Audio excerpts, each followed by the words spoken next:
United States in order to form a more perfect union, establish justice, ensure domestic tranquility, provide for the common defense, promote the general welfare, and secure the blessings of liberty to ourselves and to our posterity, do ordain and establish this Constitution for the United States of America. We hold these truths to be self-evident, that all men are created equal, that they are endowed by their Creator with certain unalienable rights, that among these are life, liberty, and the pursuit of happiness. And to secure these rights, governments are instituted among men, deriving their just powers from the consent of the governed. That whenever any form of government becomes destructive of these ends, it is the right of the people to alter or abolish it, and to institute new government, laying its foundations on such principles and organizing its powers in such form as to them shall seem most likely to affect their safety and happiness. July 4th, 2002 has come and gone, and Americans honored the holiday with a renewed patriotic fervor that reminds me of the bicentennial celebrations of 1976. As is customary, traditional fireworks displays took center stage, and scores of people turned out to witness the dazzling show in the summer sky. With mixed feelings, I sat with friends on a crowded Pennsylvania sidewalk beneath a glittering, mesmerizing explosion of color, pondering the keen sense of sadness and betrayal that overwhelmed my spirit. Looking around at the huge crowds gathered for the annual events, I thought silently, we are not free. In truth, we have not been a free people for a very long time. We celebrate this day in honor of our independence. We call ourselves a free people in the land of liberty. Our anthems proudly sing the praise of this nation, and we raise our voices, wave our flags, and join in song. But how many Americans realize they are not free? This is a myth, perpetuated by the powers that be in order to avoid any major civil unrest and to keep us all living under the thumb of a militaristic corporate big brother within the illusions that have been created for us. The truth of the matter is this: what freedoms have not been stolen from us. We have surrendered willingly through our silence and ignorance. As Americans, most of us have no idea how our freedoms are maintained or lost. Apparently, our ancestors didn't have a good grasp of this either. It's sad to say, but it's also very true.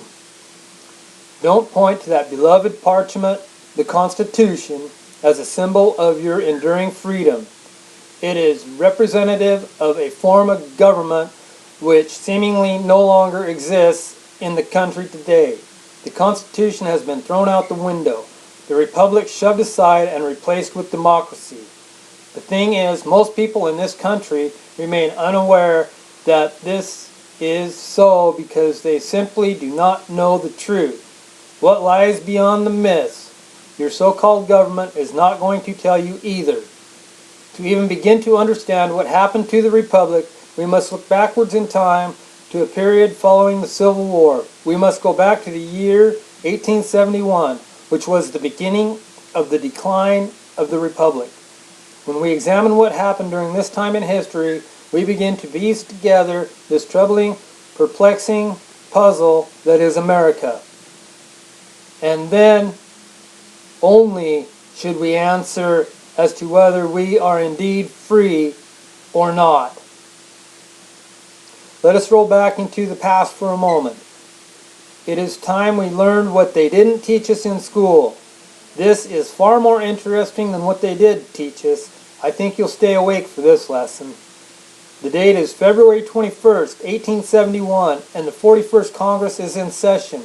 I refer you to the Acts of 41st Congress, Section 34, Session 3, Chapters 61 and 62. On this date in the history of our nation, Congress passed an act titled An Act to Provide a Government for the District of Columbia. This is also known as the Act of 1871. What does this mean? Well, it means that Congress, under no constitutional authority to do so, created a separate form of government for for the District of Columbia, which is a 10-mile square parcel of land. What? How could they do that? Moreover, why would they do that? To explain, let's look at the circumstances of those days. The Act of 1871 was passed at a vulnerable time in America. Our nation was essentially bankrupt, weakened, and financially depleted in the aftermath of the Civil War. The Civil War itself was nothing more than a calculated front for some pretty fancy footwork, corporate backroom players. It was strategic maneuver by European interests, the international bankers, who were intent upon gaining a stronghold on the neck and coffers of America. The Congress realized our country was in dire financial straits, so they cut a deal with the international bankers. In those days, the Rothschilds of London were dipping their fingers in everybody's pie, thereby incurring a debt to said bankers. If we think about it, banks, we know, do not just lend us money out of the goodness of their hearts. A bank will not do anything for you unless it is entirely in their best interest to do so. There has to be some sort of collateral or some string attached which puts you and me, the borrower, in a subservient position. That was true back in 1871 as well. The conniving international bankers were not about to lend our floundering nation any money without some serious stipulations, so they devised a brilliant way of getting their foot in the door of the United States, a prize they had coveted for some time but had been unable to grasp, thanks to our founding fathers who despised them and held them in check. Thus, the Act of 1871 was passed. In essence, this act formed the corporation known as, in capital letters, the United States. Note the capitalization, because it is important. This corporation, owned by foreign interests, moved right in and shoved the original organic version of the Constitution into a dusty corner. With the Act of 1871, our Constitution was defaced in the sense that the title was block capitalized and the word "for" was changed to the word "of" in the title. The original Constitution drafted by the Founding Fathers was written in this manner: the Constitution for the United States of America. The altered version reads, all in block letters, block capitals, the Constitution of the United States of America. It is the corporate constitution. It is not the same document you might think it is. The corporate constitution operates in an economic capacity and has been used to fool people into thinking it's the same thing that governs the republic. It is absolutely not. Capitalization, an insignificant change, not when one is referring to the context of a legal document. Such minor alterations have had major impacts on each subsequent generation born into this country. What the Congress did with the passage of the Act of 1871 was create an entirely new document, a constitution for the government of the District of Columbia. The kind of government they created was a corporation. The new altered constitution served as the constitution of the corporation and not that of America. Think about that for a moment. Incidentally, this corporate constitution does not benefit the republic. It serves only to benefit the corporation. It does nothing good for you or me, and it operates out of the original Constitution. Instead of absolute rights guaranteed under the organic Constitution, we now have relative rights or privileges. One example of this is the sovereign's right to travel, which has been transformed under corporate government policy into a privilege, which means we must be licensed to engage in this. This operates outside of the original Constitution. So Congress committed treason against the people, who were considered sovereign under the Declaration of Independence and the Organic Constitution. When we consider the word sovereign, we must think about what the word means. Well, according to Webster's dictionary, sovereign is defined as 1. Chief or highest, supreme. 2.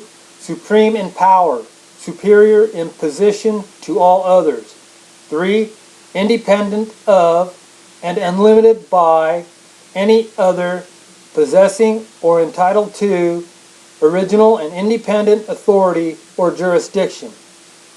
In other words, our government was created by and for sovereigns, the free citizens, who were deemed the highest authority. Only the people can be sovereign. Remember that. Government cannot be sovereign. We can also look to the Declaration of Independence, where we read, government is subject to the consent of the governed. What's that supposed to be? Us, the sovereigns. Do you feel like a sovereign nowadays? I don't. It doesn't take a rocket scientist or a constitutional historian to figure out that this is not what is happening in our country today.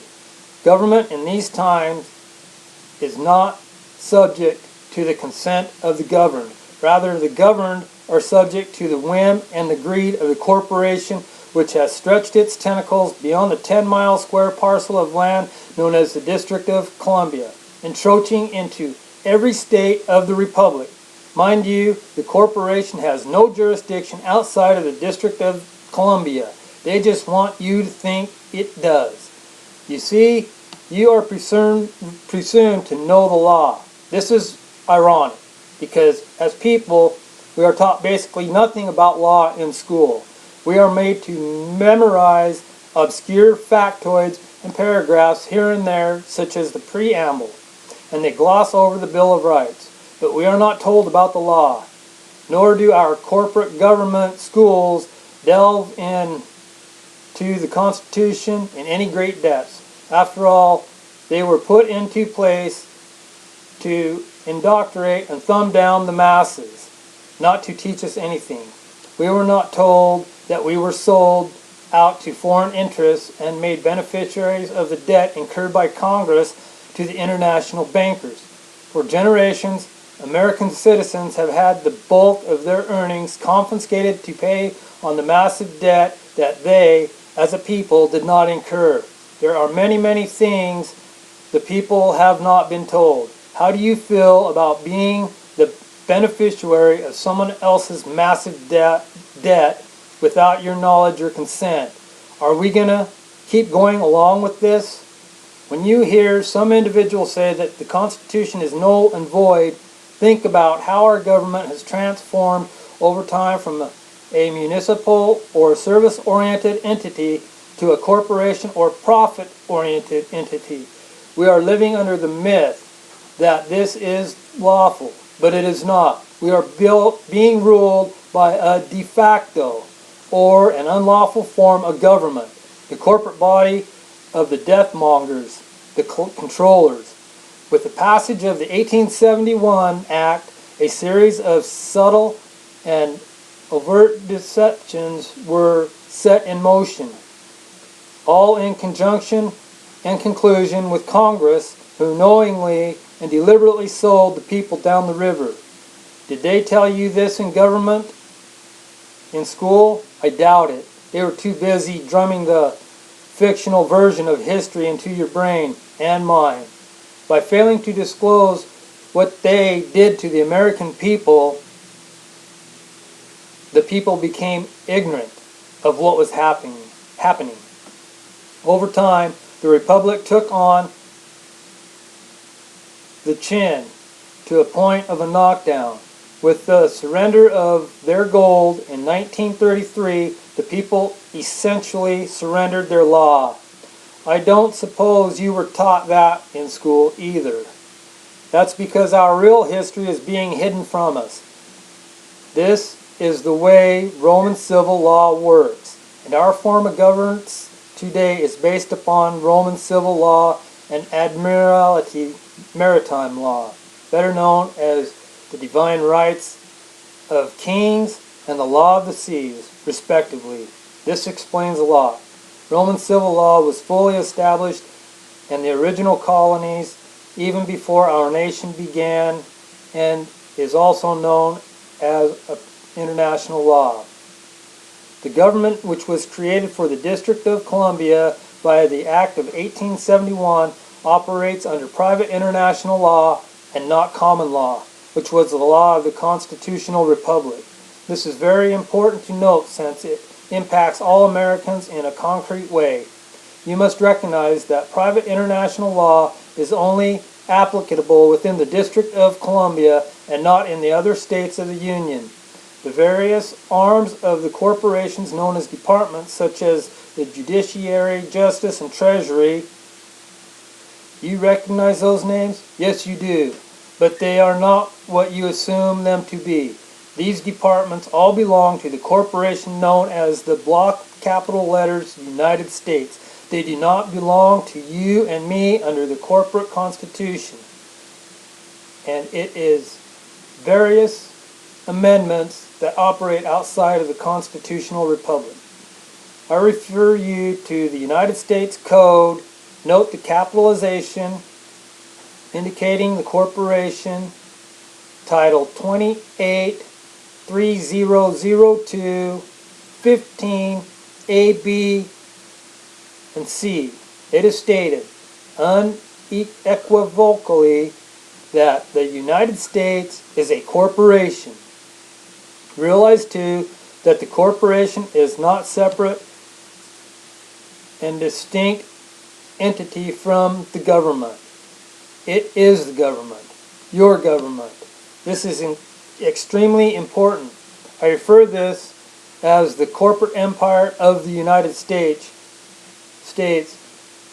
which operates under Roman civil law, outside of the Constitution. How do you like being ruled by a cheesy, sleazy corporation? You'll ask your congressman about this. You say, ha! Congress is fully aware of this deception. You must be aware that the members of Congress do not work for you or me.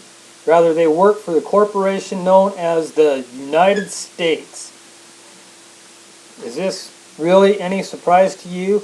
This is why we can't get them to do anything on our behalf or to answer to us, as in the case with the illegal income tax, among many other things. Contrary to popular belief, they are not our civil servants. They do not work for us. They are servants of the corporate government and carry out its bidding, period. The great number of committees and subcommittees that Congress has created all work together like a multi-headed monster to oversee the various corporate departments. And you should know that every single one of these that operates outside of the District of Columbia is in violation of the law. The corporate government of the United States has no jurisdiction or authority in any state of the Republic beyond the District of Columbia. Let this sink into your brain for a minute. Ask yourself, could this deception really have occurred without the full knowledge and complicity of Congress? Do you think it happened by accident? You are deceiving yourself if you do. There are no accidents or coincidences. It is time to confront the truth and awaken from the ignorance. Your legislatures will not appraise you of this information. You are presumed to know the law. They know you do not know the law, or your history for that matter, because this information has not been taught to you. No concerted effort has been made to inform you. As a sovereign, you are entitled to full disclosure of facts. As a slave, you are entitled to nothing other than what the corporation decides to give you at a price. Be wary of accepting so-called benefits of the corporation of the United States. Aren't you enslaved enough already? I said above that you are presumed to know the law. Still, it matters not if you don't in the eyes of the corporation. You have heard it before. Ignorance of the law is no excuse. It is your responsibility and your obligation as an American to learn the law and how it applies to you.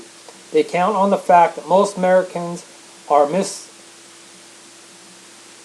misinformed or uninterested, lazy, or distracted to learn the law. The people have been mentally conditioned to allow the alleged government to do their thinking for them. We need to turn that around if we are to save our republic before it's too late. The United States government is basically a corporate instrument of the international bankers. This means you are owned by the corporation from birth to death. The United States also holds ownership of all your assets, your property, and even your children. Does this sound untrue? Think long and hard about all those bills you pay, and all those various taxes, and fines, and licenses you must pay for. Yes, they have had you by the pockets. Actually, they have had you by the ass for as long as you've been alive. In your heart, you know it's true. Don't believe any of this? Read up on the 14th Amendment and check out how free you really are. With the Act of 1871 and subsequent legislation such as the purportedly ratified 14th Amendment, our once great nation of sovereigns has been subverted from a republic to a democracy. As in the case under Roman civil law, our ignorance of the facts has led to our silence. Our silence has been construed as our consent to become beneficiaries of a debt we did not incur.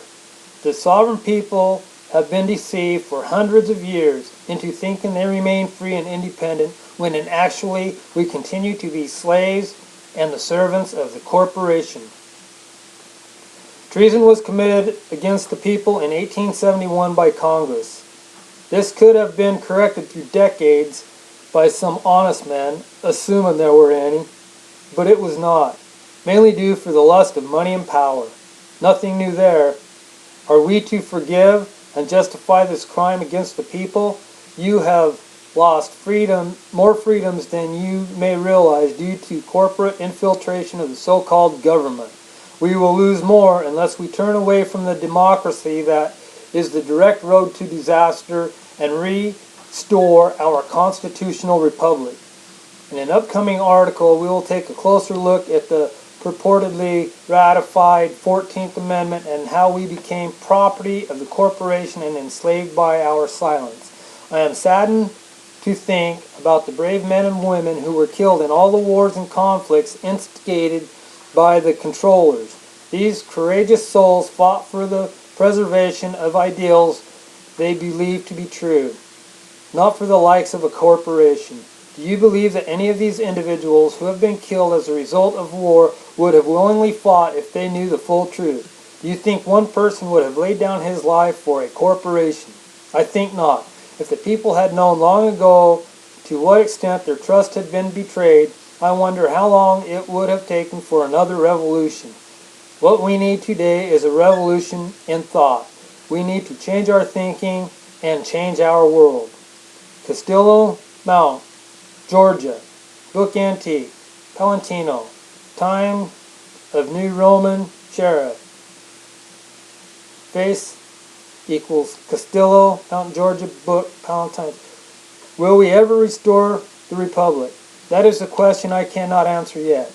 I hope, and most of all pray, that we, the sovereign people, will work together in a spirit of cooperation to make it happen in this lifetime.